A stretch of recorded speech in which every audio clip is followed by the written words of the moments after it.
Dear friend, can everyone here okay?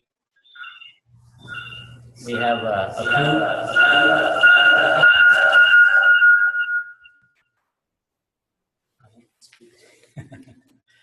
We're playing with technology over here. I think the big speaker is not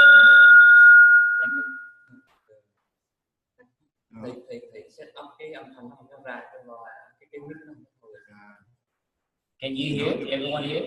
Yeah. Put this one in the type. The microphone. Okay.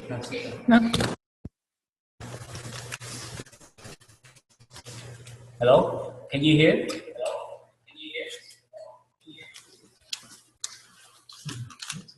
Okay, good. Wonderful. Good. I think we have to take you off. Okay, no, this is good.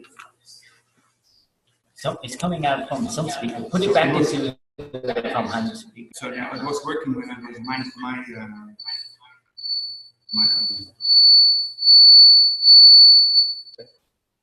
Okay, good.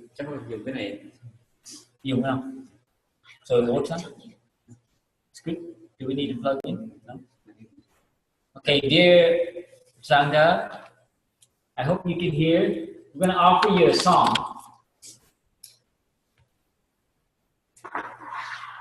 We have our crew here, Joe here. We have Eddie, right, Vic. Who else is Kareem and Rupert. So this is our crew. We're going to offer you a song to start off. Can you hear the guitar? That's not yet.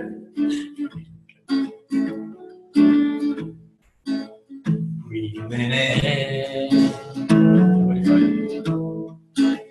breathing out, breathing in,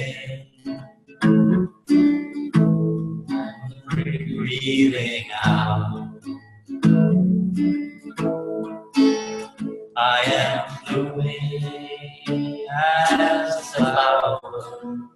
I am fresh as the dew.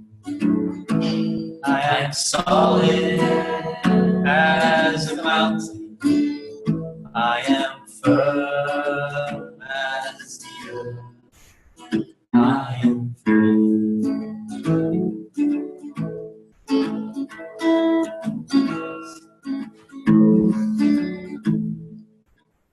Breathing in, breathing out, breathing in, breathing out. I am water reflecting what is real, what is true, and I feel there is space deep inside of me.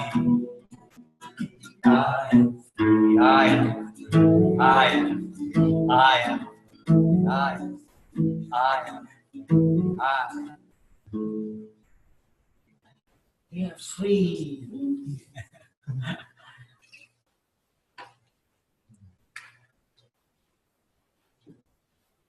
Oh, welcome everyone. It's already so nourishing to see everyone on the screen. We can already, this is evidence that using technology can be wholesome and actually can be very nourishing.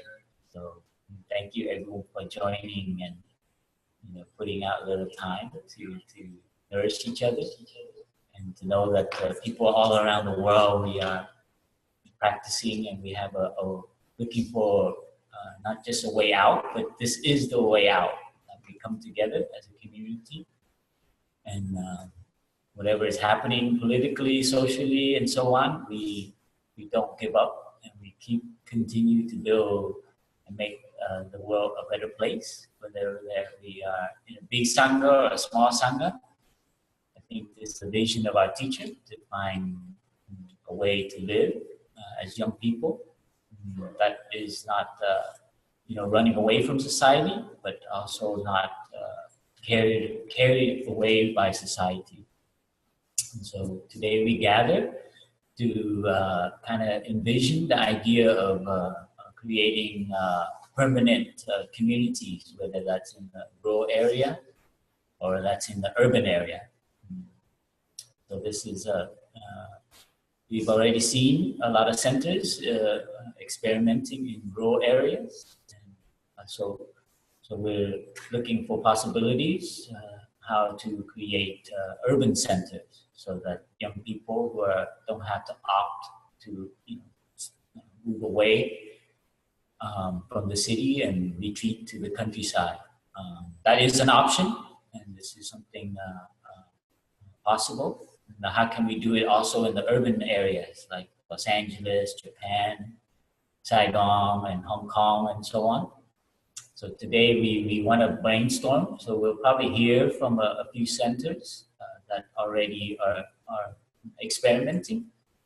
I just wanted to share a few words on some of the visions that we are looking for you to help with. How can we make an urban center financially sustainable? So far, what we have is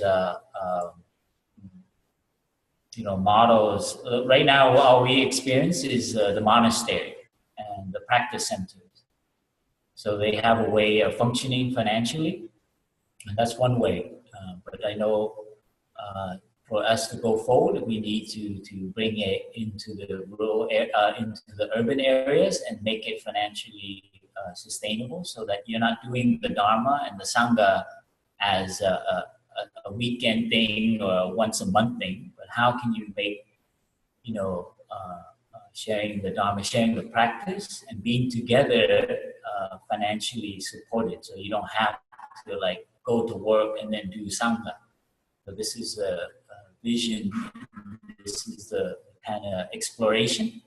Right now we have monasteries, we have practice centers, like Omega, like I think of what other centers that are kind of separated, and they're run kind of like a business. They have a way. They have retreats and people come and pay.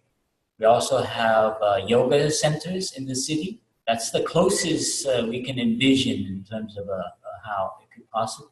We also have community centers, which support the local communities through maybe the city funds or the governmental funds, like NGO. We also have fitness centers, where you go and you exercise.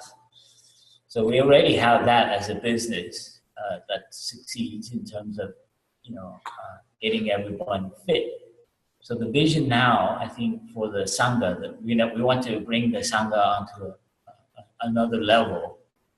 And right now it's operating kind of like a club, a side thing. You meet at someone's house, you meet at someone, maybe at most you probably have a center that you rent, a yoga center that you share the rent with some other groups.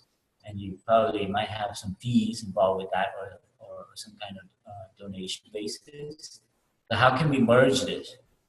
We also are looking at, some restaurants are vegan, run by communities, so they run like a business. So how can we combine these elements?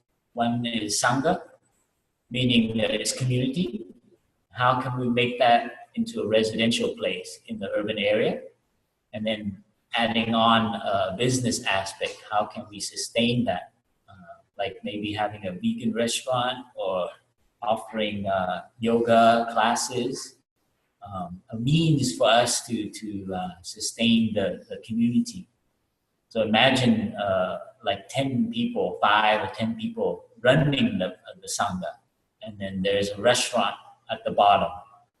And then the second floor could have studio places where you can have or offer class. And that place, that hub, the wake-up hub there is also a Sangha gathering place. So on the weekend, you offer community service. So everything will be free. So for instance, the the weekend you can offer a day of mindfulness, and it's open to the public, and it doesn't have to be in any particular tradition. So this is the kind of vision that I always wanted to do. And I think for us to begin to look and brainstorm on how we can sustain it financially. More and more we're experiencing in Plum Village and all of our centers is that young people are coming. They get the taste of the retreat, and they know that they want to find a different way, but they have nothing to return to that can sustain them. They can return to the sangha right now, but then they have to hold a job, and I guess you got to pay your bills, but that shouldn't, you shouldn't have to sacrifice what really is your happiness and your spiritual growth just because you have to, work 9 to 5. So this is what we're seeing more and more. Young people are wanting a different option. And so right now we have wake-up schools, we have volunteer, we have the 5-year program for monastic training, and we have the Happy Farm. So we are actually producing, it's not a big amount of number, but it's young people who are trained to live in communities, who are skilled at growing their own food, who are skilled at working in groups as teams, working in education from the wake-up schools. And they come here and they have some, grasp of the mindfulness practice. So these are young people who are returning back, and they want something to return back to that can sustain their spiritual growth, and also as a way of serving society and affecting change in the world.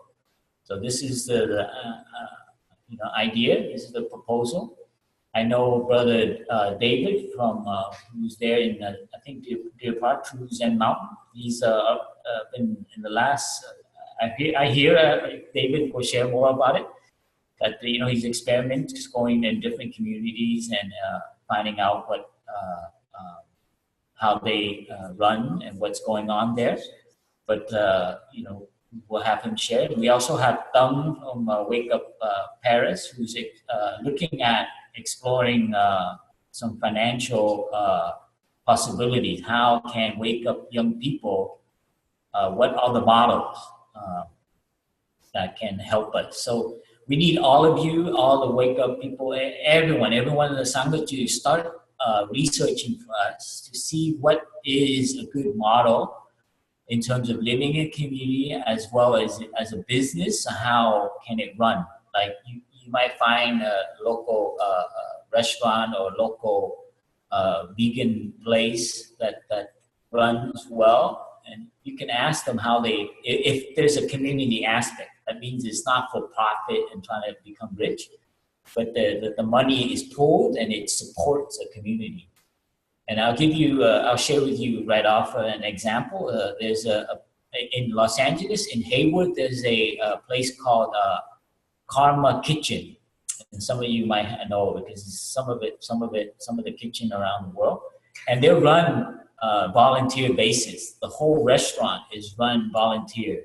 People volunteer to the restaurant to serve, to cook, and to do everything. And people come to eat. And their mentality is that they're not paying for the food for themselves, but that they're paying for the existence of the kitchen. So they pay for the next person who comes to eat. And all the profit comes back to the kitchen. And it's an organization called Service Space, actually. It's the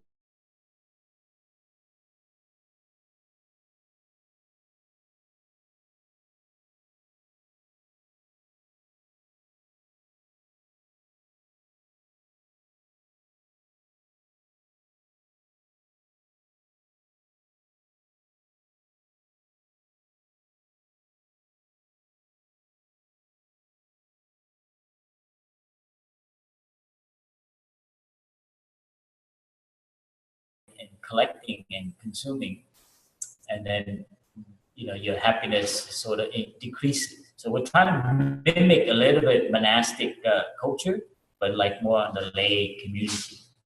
So this is something we need all of you to research for us. And so Wake Up Now I think we're tasked now to look and find different models for us to live, but not have to sacrifice our spiritual life.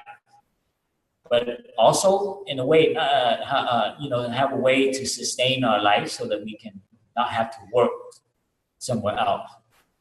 So this is a proposal I'd like to throw out there for the Wake Up community, and I'd like to invite David from Zen Mountain to begin, to share a little bit to the community.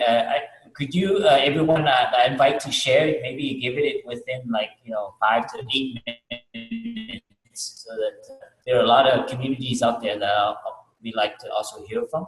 So David, please share with us. Okay. Thank you, Phap Dung. And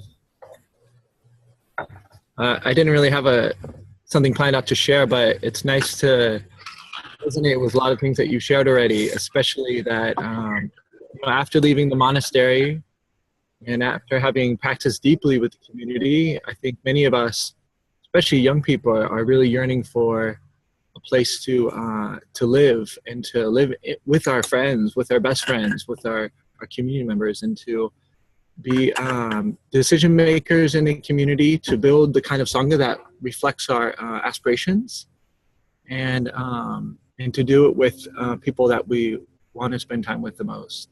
And that can also be a refuge if we want to raise families, or as we get older, or live in a very all-inclusive community, that we can pretty much shape the kind of sangha community that we want to live in, with our lives. So next summer, Vanessa and I will be traveling to communities throughout Europe and also in New Zealand, and checking out a lot of the different models that people have been establishing in communities already. So here in North America, we visited MorningSun. I was able to stay at MorningSun for a month already. And yeah, MorningSun is here with Aurora, and that's in a really inspiring community. And what they've done is they've bought 240 acres, and then they're selling off 1 acre lots for people to be a part of their community. And a lot of the land that they bought is already conservancy. Very inspiring, and I really encourage people to check that out. There's also, of course, Wake Up San Diego, which is a different kind of model. And they haven't bought any land yet, but they're living pretty much the Wake Up dream right now. And I'm sure they'll like to share more in a little bit.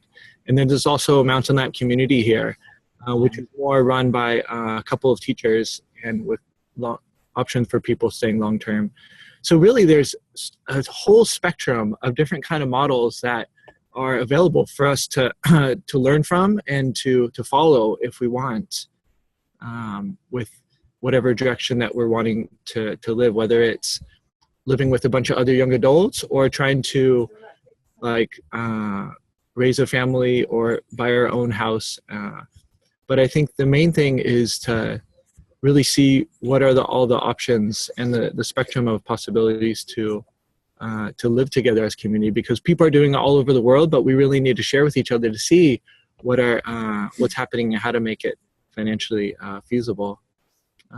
And Jonathan here, he's planning on starting a community, or wanting to start a community up in Northern California at the Mariposa Institute. I don't know if you want to share anything about that. Hey everybody, I'm Jonathan, living here at Deer Park for the last 7 months. Well, the first thing I'd like to say is I'd really like to see a movement like this expand beyond Wake Up. And it really feels like something OI should be involved in. And I say that because I'm 31 years old now, and I don't want my communal living aspirations to end when I turn 35. So what we're looking at doing is creating an intergenerational community in Northern California at a place called the Ukiah Mariposa Institute. It's definitely not urban, so I don't want to take up too much time, since that's more where this conversation is geared toward. But we're about to have a retreat over New Year's weekend, bringing together people from the Bay Area and Northern California to discuss the options for community up there. One thing that we're looking at doing is requesting a grant from the Thich Nhat Hanh Foundation to fund a year's worth of monthly retreats to begin to create a momentum and community that can shift in organic ways towards becoming a residential presence there on the land. And I'd be very happy to continue to share what we learn as we're in this exploration together with this community that's gathered here today. We have a Facebook page that I can share after this called Developing a Practice Center, where we just kind of throw ideas around and share updates and extend invitations towards joining retreats and things like that. And I just posted an application for the retreat we're having in December on several Wake Up California Facebook pages and on the OI Facebook page. So if you're interested in joining us for something like that, then give that a peek, and you can email me too. Yeah, and our main vision is to have a place where we can live and practice together, where we don't have to be, burdened by trying to support ourselves and make our way in a society that really doesn't speak to our values and to our truths and to our aspirations. So how can we come together to support each other in a meaningful way of life and practice? Yeah, so that's the hope and the dream for now. Thank you for letting me share. Thank you to I wanted to give what do you call this? A call? A shout out to Hong An, who helped us all come together. And I know she had some, thanks to her, a lot of our the Wake Up website, newsletter, and everything is very communal. And she puts a lot of effort, volunteer time. So I wanted to give a shout out to her, and a lot of love from there. Her service there is an example of how can we, young people do this kind of work actually as a living, as a way of life, as connecting people and giving people different options. And Homan had, shared a few, invited maybe a few Wake Up houses and groups already. I wanted to have an opportunity for Anna and Sandra from Berlin. They're not there? Okay. How about Wake Up Holland there? I can't say that name. Nijmegen? Nijmegen. Could Nijmegen tell us what you're doing over there? We're good. We're very good, as you can see. How are you? Hey, everybody. Can you put your audio?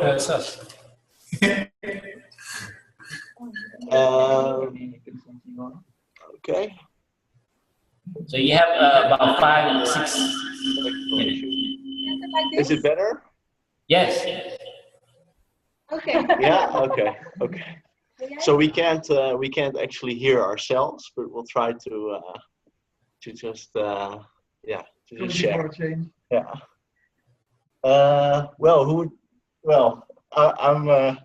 I'm just thinking that I would talk for a little while. Well, actually, here we are living in. Earlier on, there was being shared about multi-generational aspect, and over here we do that. Actually, we're involved in a multi-generational community. So it's a really I'm kind of dumbfounded now what I should say, what I should share. Yeah, it's good. She'll share something about it. We are gathered here at the community place of Wake Up group. It's come closer to the mic. Wake Up community. Where currently there are 6 Wake Up friends living together on one floor of a building that is owned by a community living project with a larger scope. So it addresses people from different generational backgrounds, and the Wake Up group here from Nijmegen as a whole has cooperated with them in creating a space for Wake Up friends to live together. And this is in the form of 6 tiny apartments for each individual. And then there is a shared living kitchen and living room. So, and a roof terrace. So there's a lot of communal space as well for them to gather. And also they started living here quite recently, but they plan on sharing it with other Wake Up friends more in the future and facilitate meetings and so on. I think that's a good start to share. To introduce. To introduce, yeah. And because of the larger project, it is funded not by the Wake Up friends themselves. I myself live really close, and that is also for me a way to connect to the Wake Up group, but I have a place to live in the larger community project, which houses 50 families, and is a combination of rental homes and some people who have bought their own home, but it's in a rural area just on the edge of the city, so you could consider it urban. We have both, best of both worlds, actually. Yes. Yeah, we're very lucky, very fortunate. And this larger community is funded by the city council, so it's kind of a rent control renting arrangement. And besides the family homes, apartments and studio apartments, there is also a lot of communal space, like a meditation room, a music room, a large, really big kitchen for instance, cooking workshops for vegetarian or vegan purposes, and also rooms where people can stay as guests. And there is room for activities such as workshops or yoga or meditation and so on. So it offers a whole range of possibilities, and it's really cool that a group are you planning? Very fortunate that we didn't have to fund it ourselves. So that's really a special arrangement for us. And it's funded so basically partly by the city and partly by national subsidies, isn't it? Yeah. And that is also because it's a multi-generational project and because it's an ecological housing plan.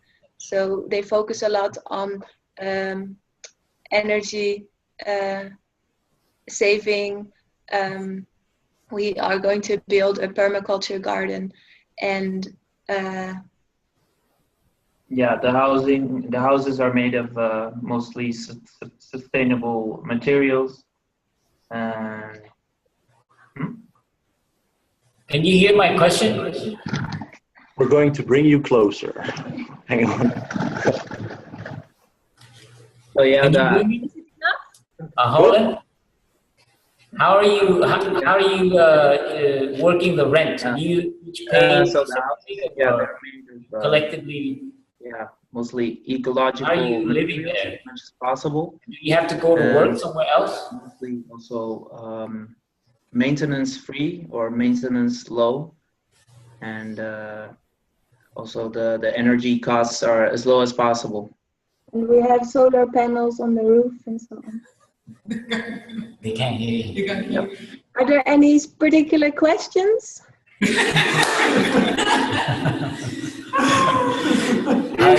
Can you still hear us?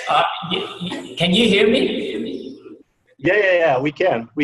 But so it's difficult. How are you paying the rent, and do you have to go work separately? Yeah, we do. It's not so that it comes for free, unfortunately. Though the Dutch government is very hard on working on a what do you call that? A basisinkomen. All the friends here have to have their own income. Yeah. I see. Okay, great. This is a model that it seems like you can move towards. That one's an easier one to do. actually, that's probably a direction that a lot of people are going. And talking about reaching out to the OI, I think this is our one of our tasks, next tasks, is to reach out to the OI, because they've existed longer than us, and they're maybe more financially stable. And some of them, I hear some, see heads shaking there. But yeah, we would need to include all the OI members, especially those on the more retiring end, to be part of this community, because they don't, maybe they already stable enough and they can support the younger generation. And this is also something we're looking out to. But we need to have someone who's like business oriented to give us a plan. Right now, I would love to have a model, a plan. Like, how they have a franchise business and they show you how it's going to work. For me to reach out to philanthropists and to, good people in the world who are wanting to support communities, we need to prove to them that this thing is worthwhile for communities, and it is financially a good thing for their investment. Because a lot of people who want to donate, they don't want to do it, startup money to start the business, or to buy an apartment complex, or to do those things. They want to have proof, not proof, but like we call it sound plan. So we have to look at it in terms of business. I know this is kind of strange to look at, but eventually if you want to do a community, there's no escape from looking at financial. So this is what we want to brainstorm, and really, for those of you who are talented with this, please help us. I think Paris, I'd like to invite next to share a little bit to see what they're doing there. I know Dung there, he's got some young people who are business background, and they are looking to propose a business plan to us. So the wake up. Could you share something with us within 5 or 8 minutes? Yeah. Thank you. Can you hear us? Yes. Hello, can you hear us? Oh yes, thank you. First of all, we would like to say hello to all the friends around the world. Here maybe we can make some sound. Hello. Okay. So because we have like 8 minutes, 7 minutes again, we try to be short and effective. What we can contribute to the panel is our approach to how to build a community. Beside what the other group in the world have shared, we would like to share only one thing from my point of view, and then maybe if we have some more minutes, other friends can share. What we have done after the meeting with the Brother Phap Dung in June is we just try to focus on to finish the business plan. That is our single goal after that meeting. And we have organized 1, 2, and 3 meetings, just focus on that. And because of that kind of result-oriented meeting, so we begin to have different resources from different places to help us to step by step to finish the business plan. Now we have like 2 restaurant owners who can give advice for us how to do it. We have OI members. We have a sister in Maison de l'Inspire, and we have a lot of friends in Wake Up Paris, in the Vietnamese Paris. A lot of people come and help us. So that's just because of we do the result-oriented meetings, and thanks to that, a lot of resources coming. And we also build a group. It's called Wake Up Hub Paris on Facebook, so that people can share information with each other. Also, we make the business plan in Google so that everybody can contribute to it, so that we have the collective wisdom on how to build it. Um, so a lot of ideas coming from different point of view, but in general, that's what we have done, and it seems like it's going responsible for specific parts in the business plan. We have people responsible for writing the marketing, people responsible for writing some of the legal stuff, accounting, human resource, all the aspect of the business plan. And it seems going very well. And but still, we need some time so that it is formed. So that's what we have done from our point of view. So maybe some other friends, if you have something to share, maybe we'll have 2 more minutes, maybe. If you have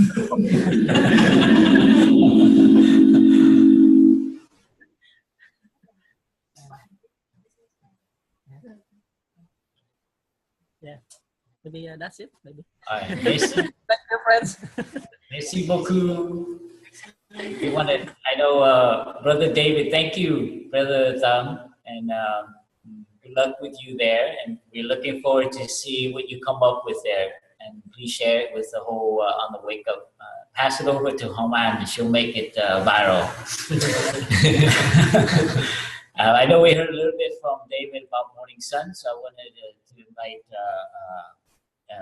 Aurora to share a few words with us. I know that they are the most physically dedicated, you know, they've already have a physical space for that, and people are moving in. But I know there they are actually having, you know, people moving in. They have to make a big financial commitment. So I just wanted her to share a few words with us. What some of the what's going on there? What's going on, as well as really what is challenging there in terms of trying to get people to like leave their lifestyle and commit to something that could be scary, you know. So anyway, just Aurora, could you share with us? Sure. Hello, dear friends. Yes, I'm here at MorningSun, and MorningSun is a dream come true. It's very inspiring to be here because we are really practicing. The focus of the energy here is to come and live and practice kind of as a monastery, but we're not monks. So we're lay practitioners trying to wholeheartedly practice. So every Sunday we have a day of mindfulness that we offer to the whole community. We are 15 minutes away of the nearest city, so we're not urban. We're like very rural area, and we're trying to be very sustainable with earth.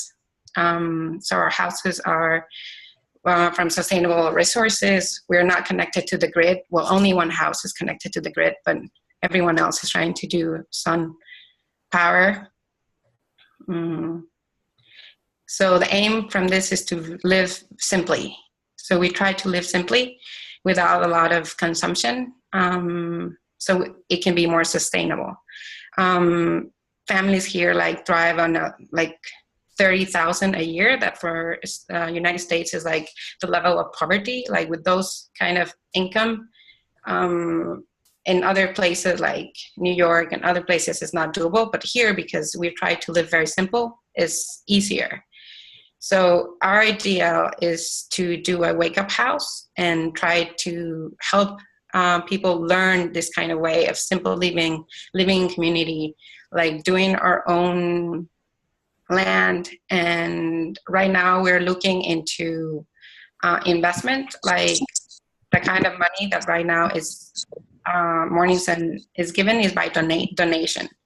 We still haven't found like a model of working, so we're donation based right now. And for the wake up house, we're gonna have 2 types of people invited in. One, it will be working in the community, like inside MorningSun, and the other half can work outside, like in the city, commute, like come but live here, not just on the weekends. It's a working process. I think we're learning very much on how to deal with the dynamics of the world. Right now we have 4 families living here, and they have different backgrounds. So money-wise, they come from different parts. Like right now, it's people are still working on their usual like psychology or health care related. And Michael and Fern are working as Dharma teachers. So they're doing retreats and Dharma talks and sustaining themselves by donations. So our model for now, it's kind of, I feel like the monastery, but since we're more lay practitioners are coming in, we're trying to learn how to bring more money, how to raise more money to be more sustainable as a community. So that's why we're trying to gather information. We're trying to be asking for help from the community, from the OI members that are around. We get a lot of help and volunteers from people around, and that's why we do also volunteer. Like people come here to do working days, they volunteer, and that's how we run the center, by volunteering.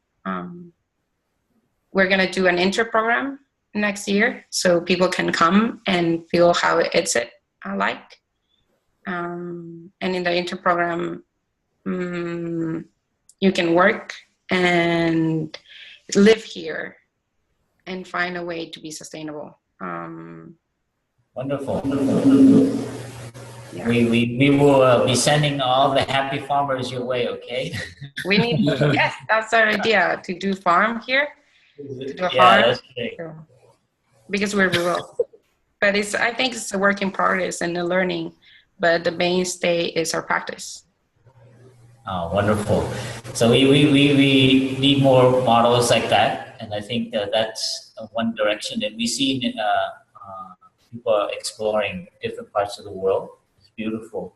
The only reason why I bring up the issue of urban is not a discrimination against the rural centers, but it's something that I see that could happen throughout the whole week.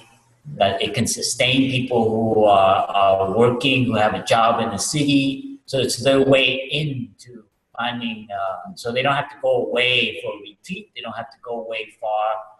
And that's the idea as well. So I know that, but rural areas definitely back to nature. It's the place where we also, the center, the wake-up hubs, you call it, like once a year, they can even take a week off. They close the whole thing down, and that whole group and everyone part of that can go to like a rural center to retreat and things like that. So there is a cost to living in the urban environment that everyone knows.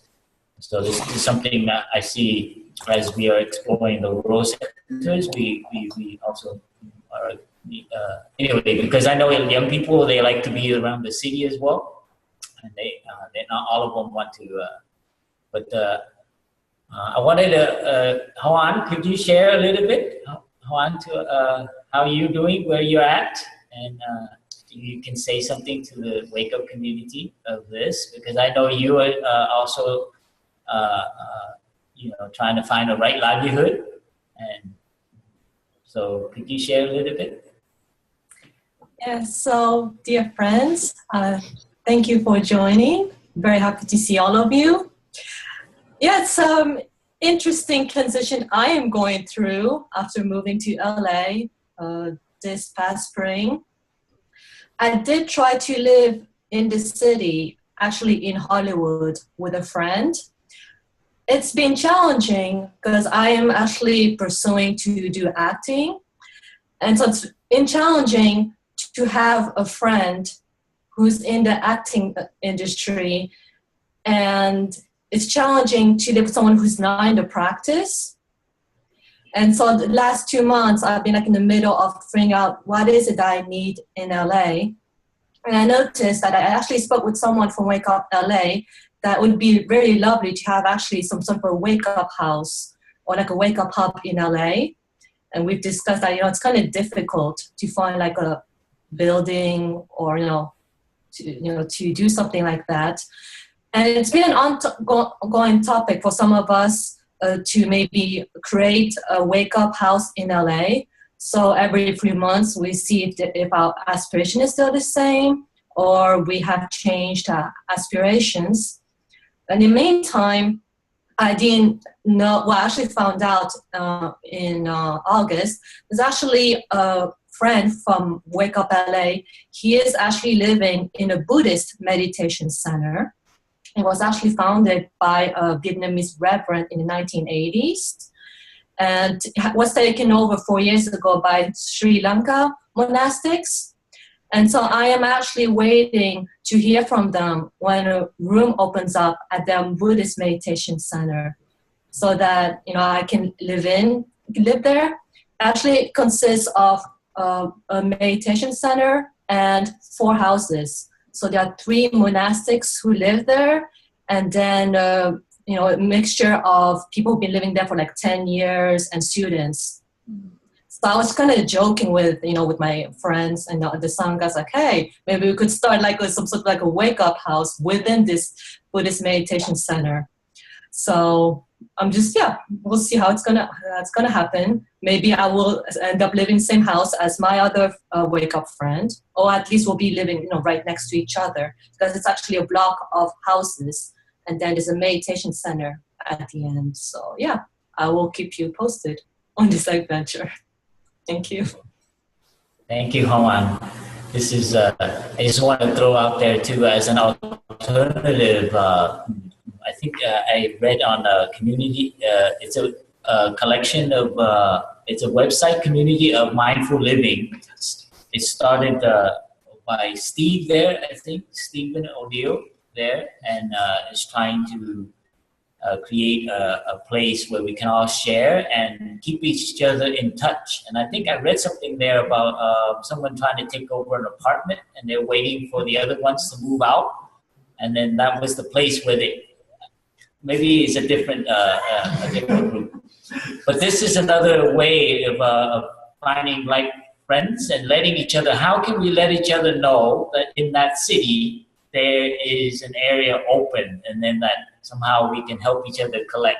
It's kind of scary because it's kind of a little cultish, but you know, I think we're okay with that. We know who we are. But this is something I think maybe we can hear a little bit from Stephen on his initiative to try to actually connect us all in this, trying to share information about community living. Steve, could you share a few words with us? Okay, hello everybody. Can you hear me okay?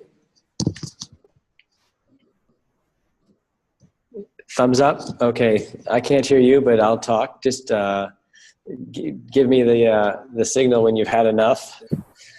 I do suggest everybody takes a look at communityformindfulliving.com, and I'll put it in the chat.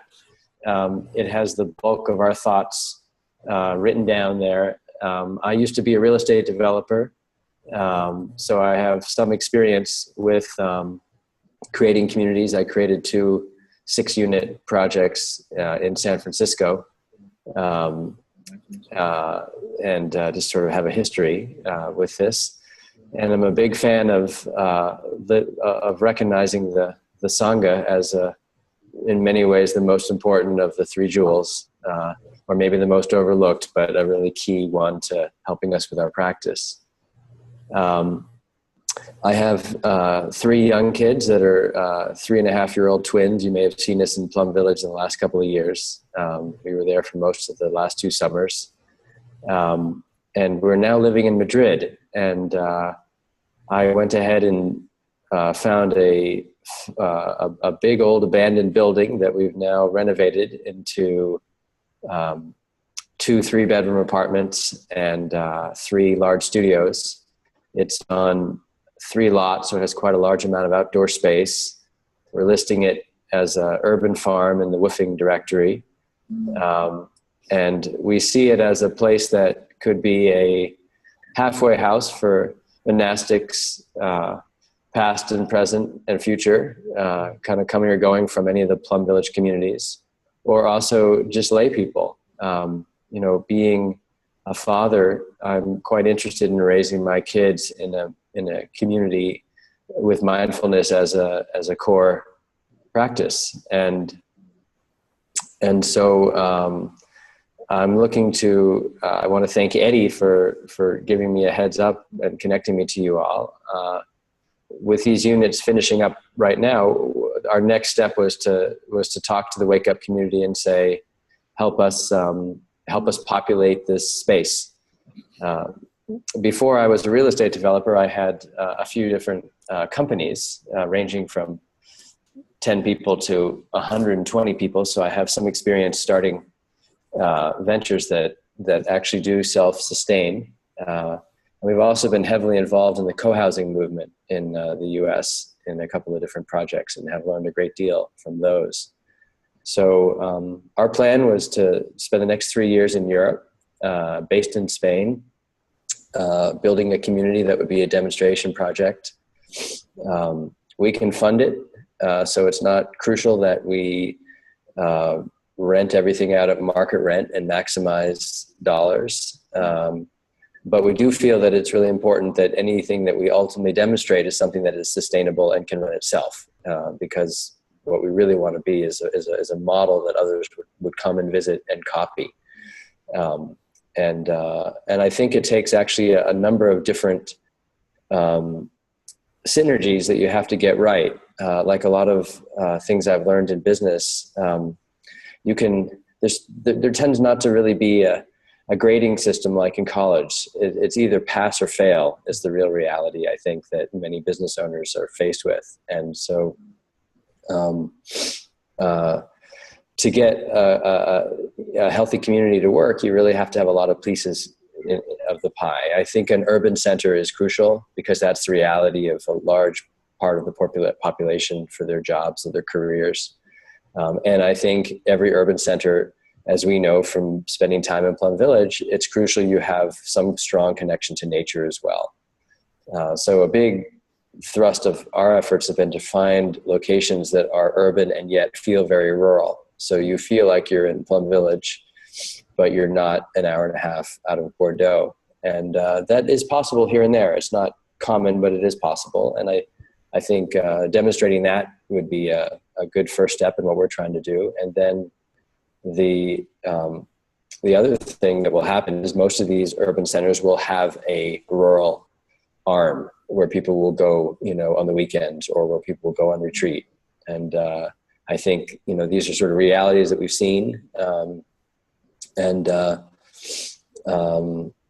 And we're, my email and my contact information is on the communityformindfulliving.com. And it's just a placeholder name to kind of, as you can read, to sort of generate interest and to get the conversation going. We use a tool called Lumio, which came out of the Occupy movement a few years ago. And it's a very good way to have productive conversations where people can sort of see a topic and then can see everybody's opinion on that topic. And it works well, I think, in a monastic community where people aren't on email all the time. And it works well for people that want to live like monastics. Like I think most of us in this practice, we don't want to be constantly looking at our phones. And so it's a good way where you can mindfully, when you're prepared, sit down and look at the conversation and add thoughtful contributions, and then not have the same conversation over and over again, which I think also is something that is kind of a risky thing in this sort of brainstorming phase that we're all in. Wonderful. Thank you, Stephen, for your input, and we're very happy to have you on board with this vision. With your background in real estate, we hope that you can keep an eye on this to give us advice and help guide us along with your project there, and to let us know what your needs are, so that young people can know their options. Mm-hmm. And if you can actually can help us also in a financial advising as well, especially with the young people trying to put something together, so that we can, as we share with this to people who are financially stable and can help put some investment money, they're asking me for that kind of a plan. So So if you can help us with that, Steve, that would be wonderful. And I think might be the way to do this. We'll talk more with Homan on how we can continue this, whether using Lumio or using the Community of Mindful Living website or to Wake Up, creating another thing. But this is something we can brainstorm and we can keep the momentum going and keep adding ideas and also exploration. If you find something, let us know. Like I'd like everyone to look up Service Space as it's actually the a nonprofit organization. It's done all volunteer basis, and their whole intention is to try to create another way of living. And it's not. I don't think there's anything. It's in line with our mindfulness training.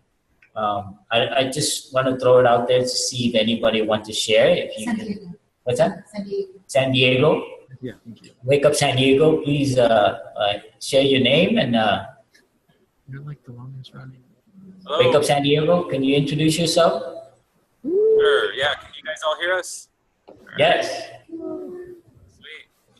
So yeah, we are not just the Wake Up San Diego Sangha. We actually, all of us here in the video right now are members of the Wake Up House here in San Diego. Turn the volume down. No, that was good. Okay, that was them. So we formed in 2012, so our community's been up and running for about 4 years at this point. And very much like the way you introduced this whole webinar, we formed this community basically in that same spirit that, you know, many of us had been visiting Deer Park Monastery here in San Diego for quite some time, and going to retreats or having a wake up sangha, you know, every 2 weeks or once a week was fulfilling, and so fulfilling that it wasn't something we just wanted to do on the occasion, and that we wanted to, be practicing all the time and surrounded by people who are also having the same aspiration. So it really started off as just an idea. Started by talking to the Wake Up San Diego Sangha, and eventually, after about a year of talk and making some plans, we eventually found a house. It was a 3-bedroom, and 4 of us ended up moving in, just renting it. Everybody working, you know, at their own respective jobs. And after about a year, we just found that the conditions weren't sufficient for us to continue staying at that place. So we found a new house, which is the one we're currently in. And this house is a 5-bedroom, and there were 6 of us living here for quite some time, but my wife and I just had a baby, so now we're 7. And now we have a Wake Up baby in the house of Wake Up House. And the way it works is really simple. We have a landlord, and it's kind of like you would find a place to live or to rent a room in a house on Craigslist or something, which is a website that we use out here to find lodging, except for we are very intentional about who it is that we invite to live here. The conditions aren't always sufficient, that everybody that lives here is coming from the Wake Up movement, so we do reach out beyond the Plum Village community to invite people to possibly come live with us, and a lot of us here today actually started off that way. Jackie was from a Craigslist invitation, and now she's like, obviously wearing a Plum Village shirt and really happy about what we're doing here. And it's just to give you guys a different model that it's, maybe Eric can actually speak a little bit to this. Yeah, I guess I wanted to say that in some ways it's not so complicated.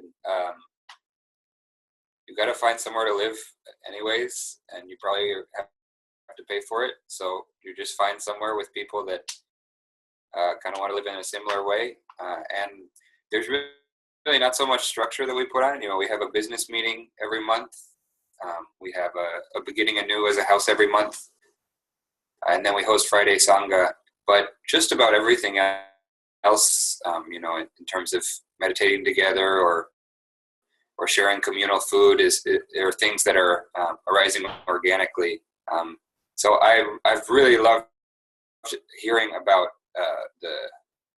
the amazing large scale ideas.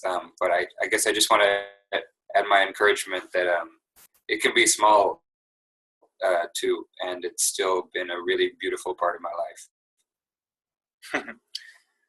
And so, as Eric mentioned, there's a very loose structure here. We have a few things that we want to make sure we commit to in order to continue our intention and our aspirations together collectively. And there's so much more, I think, freedom to have more things organically come up. Like we have a drip irrigation system set up, and we're growing food when we can. And we just are in the process of building some more planter boxes on the side yard. We have a rainwater collection system where we've connected a rainwater tank to collect our own water, which we don't use very much, but at least it's the idea. We're trying to live as sustainably as possible. So, and we are in a very urban environment. We're like, pretty much smack dab right next to downtown San Diego, 10 minutes away. So I know that the conditions aren't always necessarily sufficient in other areas. As Eric mentioned, if we do have to live somewhere and we have to pay rent somewhere, it makes sense to find other people who are wanting to practice in the same way, to instead of paying rent separately, just to pay it together and just live in the same place. Question? Oh.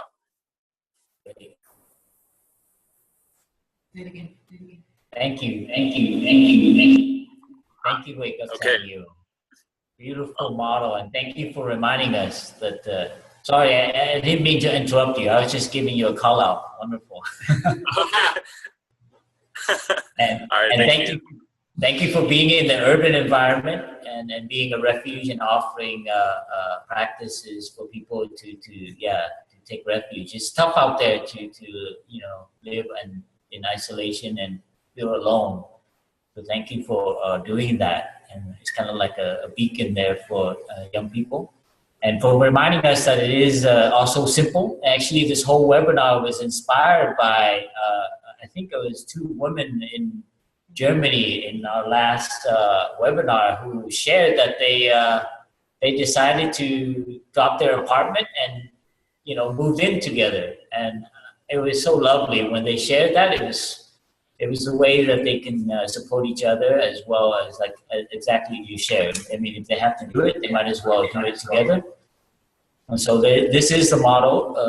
You don't have to do a big thing, a big project out of it. But it's also nice to also come together to try to look at a direction. I wanted to throw out there to see if anyone wanted to also share. I know we have very special Wake Up Hanoi and Wake Up Saigon. What time are you over there? Huh? You must be going to sleep. I mean, can we invite Wake Up Hanoi or Saigon to say something? Thank you for joining us. Wake Up Hanoi. Hi. Hi. Actually, the time is midnight. Yes. Thank you for joining us.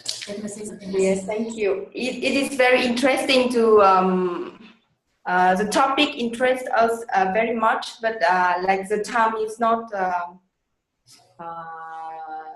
easy to gather together with the sangha in Hanoi. So we are just, me and my sister here, looking to have some ideas about this, because in Hanoi, it is very different. The culture in Vietnam and Hanoi is very different in Europe or in the US.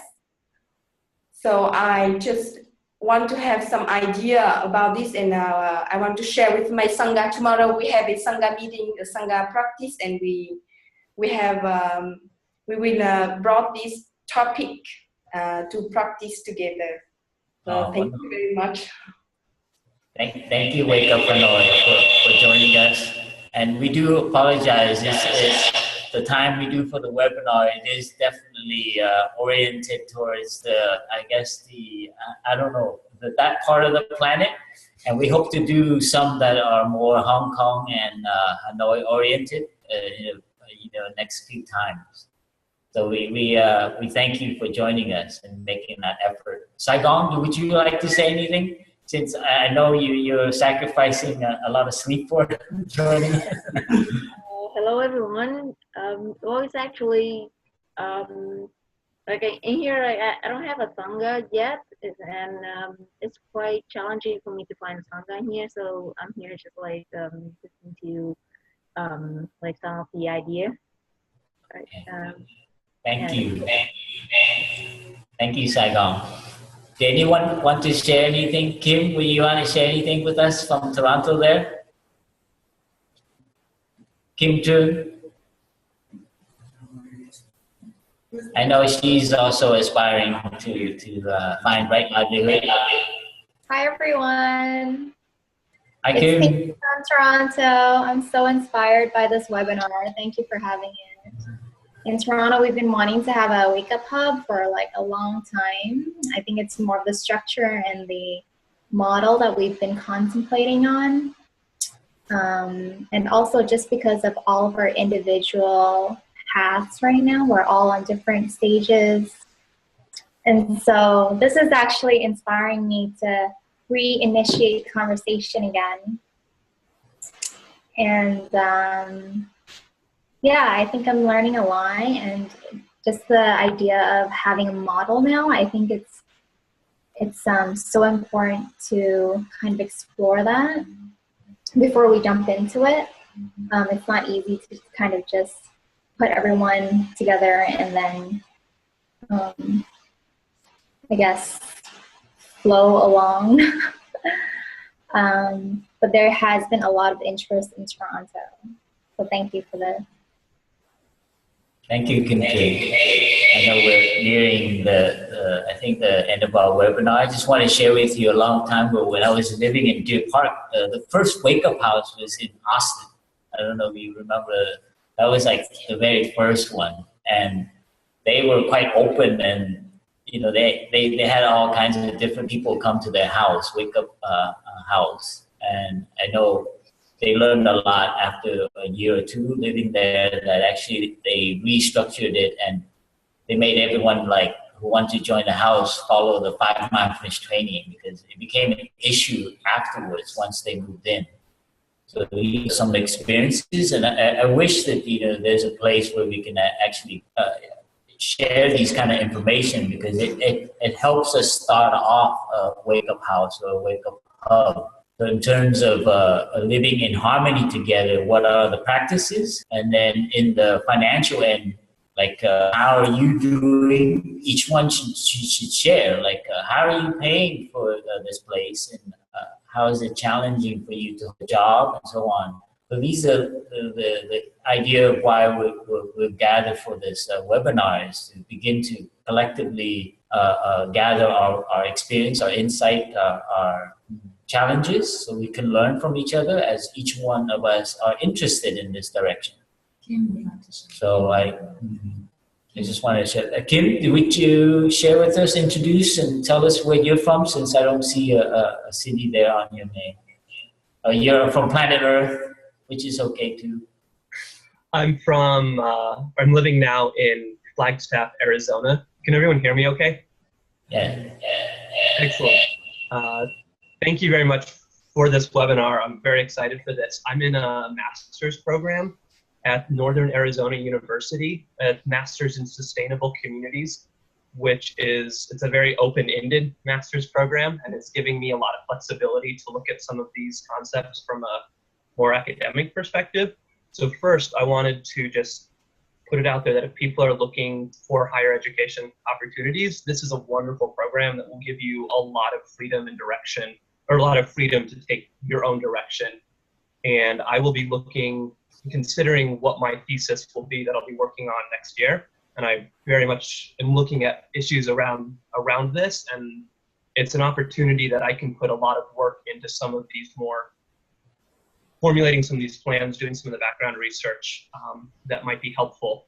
So if people have thesis ideas, project ideas, let me know. It would be helpful for me, but I think I could also structure it in such a way that would be helpful for the community as well. Wonderful. Thank you, Kim. Thank you for researching that. I want to invite from San Francisco. I see Mỹ Tong and Michael. Hi, welcome. Would you like to share a few words with the our community, Wake Up community? What are you guys exploring over there? Sure. So we live about 10 miles north of Berkeley. Come closer to the mic. Mai has been living here about 10 miles north of Berkeley, about 45 minutes away from San Francisco for about a year now. And I joined her here in the last 4 months. And I think that Jonathan Barella, who is currently at Deer Park, will also join us soon. Wonderful. In 2 weeks. Okay. In 2 weeks. So we have been trying to support each other by sitting together each morning and often before going to sleep, and organizing lots of wake-up activities. Mai, is there anything you'd like to add to that? Yeah, and I feel like the community here is growing right now. I would like it to be a bit more regular and stable before we jumping up to the point of renting rooms together. I think once people really get to know each other. But there's a retreat center that's about 2 hours north of here. It's called Mariposa Community Center. And that's where the community of mindful living for Northern California, we usually have a retreat here. So last year, Wake Up were able to be the organizer for that retreat, and we established the relationship with Joanne Rosen. And so we are inquiring about what possible in the future we can invite Wake Up friends to live there as a community or use it as a practice center, even though it's 2 hours north of here, so it's not as urban. But I feel like that they're very encouraging toward us to form our own retreats or weekend retreats and strengthen the practice. So our first retreat coming up is this new year. That's our very first one to really get everyone together, of all the people who are interested in such community together and discuss. So we will let you know. And I think for me also what's really important is just kind of learning from others who have walked this path of having friends living together, because I want to see like following the 5 mindfulness training, but what else do we have as a standard of practice also? Because I realize some people might not know as much about mindfulness or practice, but they can be very good at community living together too. So what kind of thing we can have as a baseline, I think that'd be helpful. So it's a new exploration for us to see what's going to come up, and be very happy to hear from everyone sharing resources. Thank you.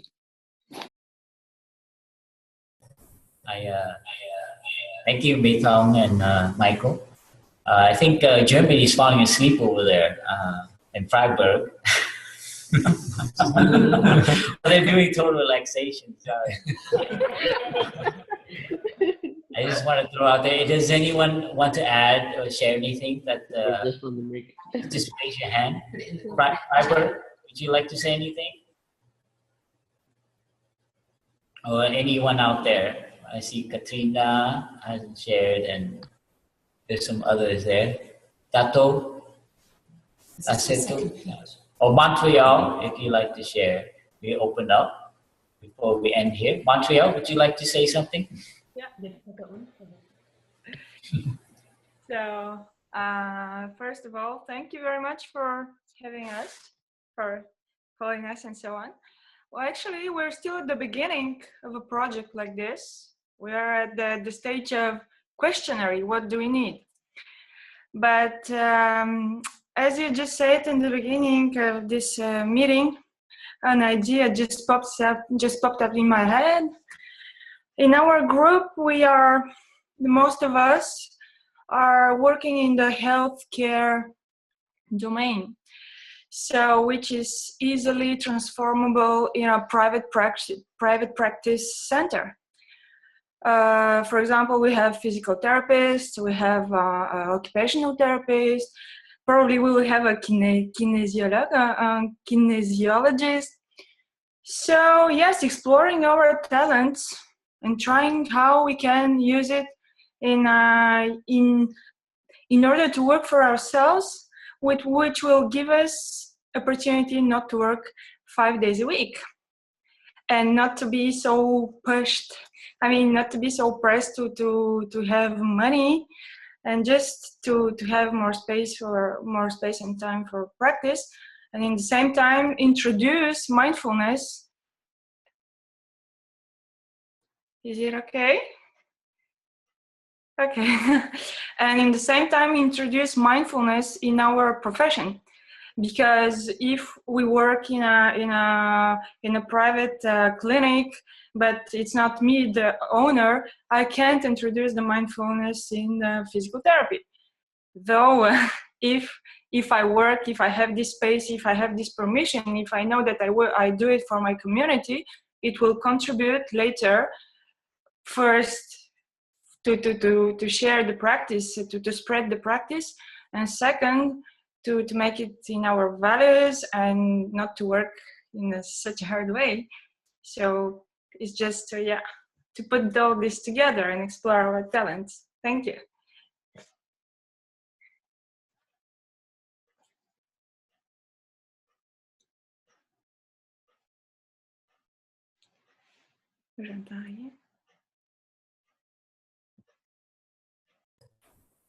Hello? Yes.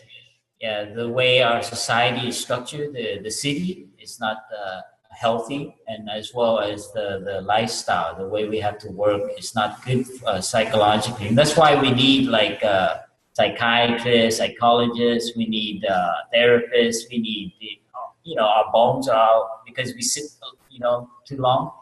So the way the society, what's the option out there after you graduate is not good. It's not sustaining. So community is sustaining and the practice.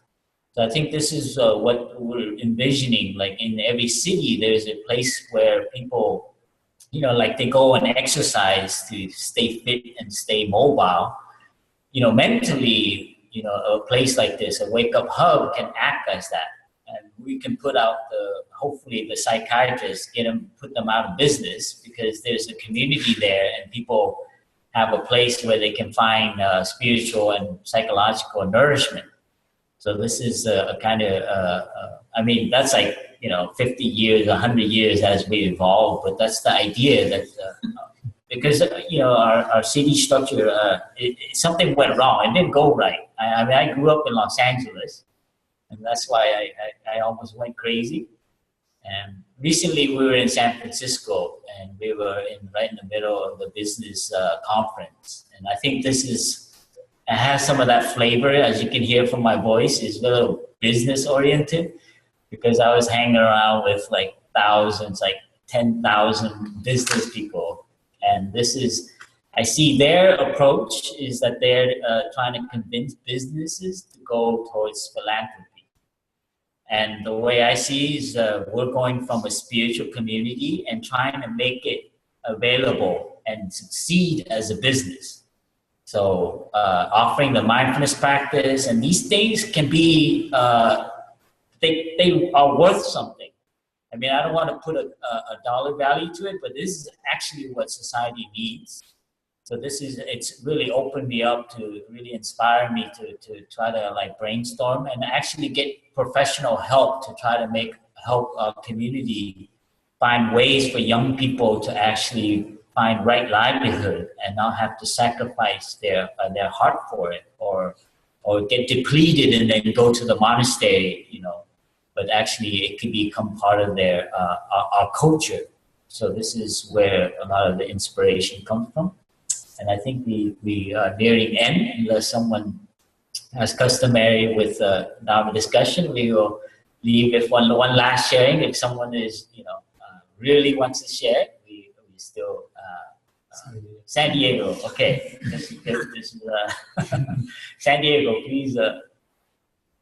Dear Phap Dung and dear everybody, I just wanted to share one last thing. It's kind of just our aspirations, and a couple of us have been talking about how we can actually continue to manifest this with more solidity. At this point, it's just ideas, of course, because what we have right now is obviously very well established, but we, of course, in the spirit of what you were saying, would like to continue it. And hopefully it can continually be a resource in the community as some of us age out of Wake Up, and we wouldn't like to see the Wake Up House here in San Diego collapse. So some ideas that we have, and these are, of course, are just ideas, but as some of us are becoming a little bit more stable in our finances and our careers and things like that, a lot of us are thinking of possibly buying a couple houses, or maybe one house, maybe just to start off with, and then maybe renting that out to people in Wake Up, so that way the landlord then becomes somebody who's also within this tradition as well. And that could be a really cool opportunity for, I just wanted to share this as an idea, because that's kind of our hope right now, maybe, is that this might be something realistic that we can do, that just takes some time and some planning and some practice. But if we can buy, for me, my hope would be to buy 2 houses right next to each other. And I think that is feasible, especially if we did like a Kickstarter campaign, and we had some people be able to kind of help us out with a down payment or something like that. And then take basically one house and make that the Wake Up House, and then the other house, make it kind of the transitioning out of Wake Up House. So that way the people who are aging out of Wake Up can still continue to stay in the community, but not necessarily be in the Wake Up House anymore. And that way they can still also benefit from the experience of the people who had lived there previously. And then this is just one idea that we have. And then one further idea, just to beyond that one, is maybe several years down the line, but to take maybe some of the equity that is formed by paying off the mortgage in these 2 houses, and use that money to make a down payment on a larger property here in San Diego, so we can form more of like a practice center in a rural community. And so that way people can still have a hub here in the urban community that is financially connected to a more stable practice center that is a lay practice center here in San Diego as well, where we could do things like build earth ships and be way more sustainable. And also, I don't know if you guys have heard of earth ships. If you haven't, just go to YouTube and look up earth ships. It's amazing. You'll love it. But we have ideas of becoming self-supporting and self-sustaining in these types of ideas, because we can make it a practice center and also a retreat center. And also, my wife's a photographer, and I like to plan events, so we can have like kind of like a place where people in this tradition can get married, because we can't always get married at a practice center that's within the Plum Village tradition, although many of us would like to. So we could be a place where we can actually be a wedding venue and actually make money collectively. So I think we probably will model a lot after what's going on in MorningSun. But this is just all talk at this point, but I wanted to spread the excitement of all these ideas, and who knows how it'll manifest, but I just wanted to say that we're thinking beyond just the temporary renting together, and how we continue is hopefully something that will manifest as well. Wonderful. Wake Up San Diego. Thank you everyone for joining us and for sharing. And this is the vision that Tai wanted us to use technology, in a wholesome way, to feel connected, to feel hope, to feel direction. This is a wonderful way to use technology, and we've gathered here in this meditation hall in Upper Hamlet. And I feel Tai is with us, our teacher. And from Wake Up San Diego, I hope there's a way. I think the 2 tasks for us now is to find a way for us to gather these sharings and these ideas. Looking maybe for Homan or Stephen, or those of you who have a way for us. I don't know what technology is out there. I know Lumio is used for making decision and gathering sharings, and they're like short little sharing. But try to figure out how to do this so that it can be in different sections. One is like urban, rural, and different people are experimenting with apartments, co-renting. So these ways, so young people, if they're interested in, how do they do it, or so that's one task, and maybe to after this to see how we can do that. And the other is reaching out to the OI community. That's I see that on my plate. So if someone can help me form a draft or something to write to the OI community, and then I'd like to do the next webinar to include the OI community to see, because I know some of them are already teaching the Dharma and doing that as a right livelihood. So we would definitely need to include them in this, and fishing out, because some of them like run yoga studios, some of them run businesses, some of them are lawyers. So all these elements, we can really get their, advice and guidance, and then hopefully free service. So those are two things on my plate I see. And I just wanted to share that there's, as we come together and live together, it's not just the intention, but it's also the practice. And that's what a lot I've heard. It's not just having, intention to live in organic farm or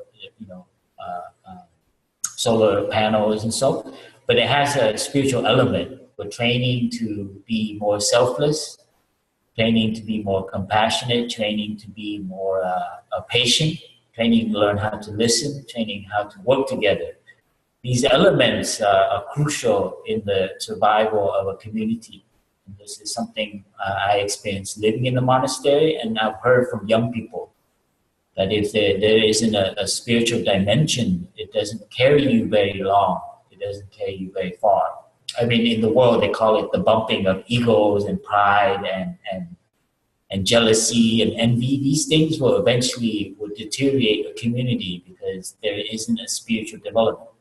So I just want to end by sharing that out there. And then we hope that it includes many other tradition, but it definitely cannot exclude a spiritual dimension. So this is, I'll end with that. And thank you. And I wonder if we can end here by offering a collective song together, something that we can sing with, yeah?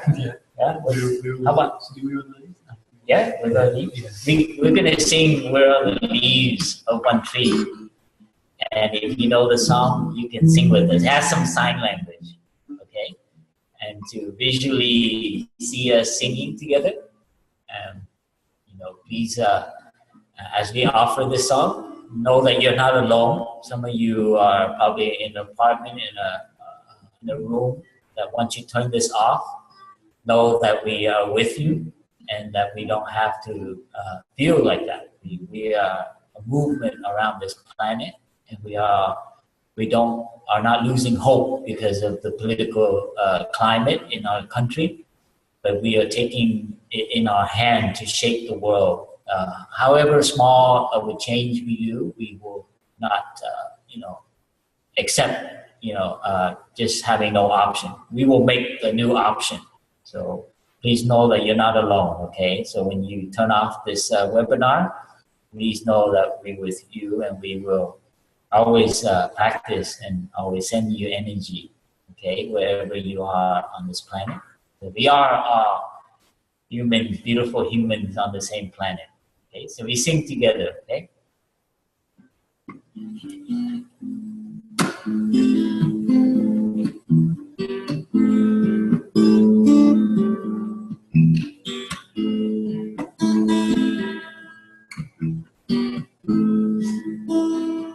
We are all the leaves of one tree. We are all the leaves of one tree. The time has come for all to live as one.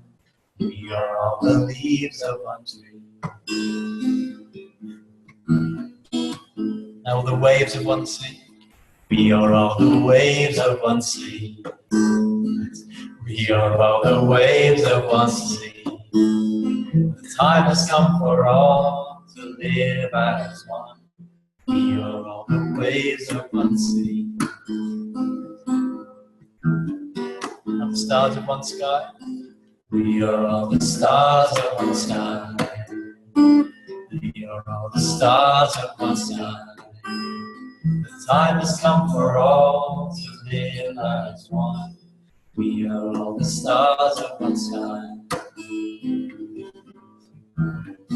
And leaves one more time. We are all the leaves of one tree. We are all the leaves of one tree. The time has come for all to live as one. We are all the leaves of one tree. Thank you, everyone. May the practice be with you. See you again.